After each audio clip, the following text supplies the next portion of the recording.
Yeah, so this is my Rottweiler Sue. We're out hiking a little deeper in the forest today, so I've got his e-collar, his remote collar, his shock collar on. And as we see in a lot of areas of society, people who think a certain way, they speak out of line based on how they feel about it or the talking points they've been brainwashed to parrot that other clueless people have trained them to recite. I won't specifically label these people, but I think you can see between the lines. Same people that are yelling about no dictators in this country, and then they're 3 weeks later talking about freeing a dictator from another country. It's complete, like, just delusional, backwards, irrational, dangerous, very dangerous thinking. So back to the e-collar subject. I'm a professional dog trainer now, 31 years, and many other dog trainers who've been doing it for a long time, as long or longer than me, with proven results, proven track record of literally doing nothing but helping dogs historically for a very long period of time for a lot of unrelated people.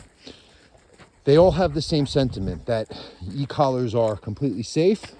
They're not causing harm or detriment. They're actually opening up a dog's potential for off-leash freedom to resolve behavior problems that are making their everyday existence miserable. Yet these villains will speak so strongly, not about the tool that they have no experience using or understanding of, but against the people who use them. So they start saying stuff that, dog trainers are abusing animals. We don't know what we're doing. If we have to use a tool, we don't know how to train dogs properly. And I have plenty of videos of him listening without anything on. But again, I use it as insurance. Am I even going to use it? No. But just having it in case we run into a mountain lion or some situation where I need him on a dime to respond in the face of a distraction we may have not had the opportunity to work on, because last time I checked, most people aren't encountering mountain lions every day in their training when their dogs are young and they're making all of these associations and levels of listening apparent. But if I call my dog, Sue, come! I don't know. Does this look like a shutdown, unhappy dog who's not having the time of his life, huh, buddy? Yes, buddy. Yeah, so he's wearing the e-collar. There it is, a mini educator right there on his neck. You tell me, anyone who has, because I can't convince people who don't have rational brains, because we have a whole world now of people who, for some reason, I think they were just, raised with their parents, treating them like princes and princesses, and no one telling them to just shut the fuck up and exist in reality. So now they really believe that what they feel an e-collar is abusive. They feel my dog is shut down and miserable and abusive and trained with pain. They feel it. They think it's real. That's not how the world works. It's not how nature works. It's not how dogs work. I am going to speak out more about these people, whether, and I know I get people like, well, what do you mean you don't like woke people? Because I'm in LA. It's filled with people like that.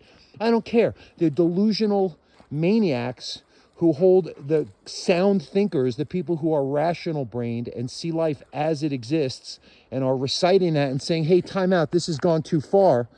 We're the ones getting punished and told we're this, that, and the other thing. I don't care anymore.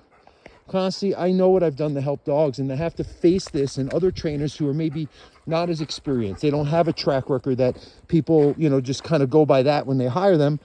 Their ability to help dogs and make a living can suffer. So who's going to speak out about it? People like me, the more experienced trainers, the people who can show the evidence of what these maniacs are saying is completely untrue. And we've had it. We're not going to be afraid of being called a dog abuser or whatever the hell people want to call us, because we're pointing out the reality versus, again, the delusional mindset that these people collectively think is reality. And it's affected everything good and decent, from dog training and ownership all the way to relationships and the family structure. I'll leave it at that. Thank you so much for watching, and I hope this helps.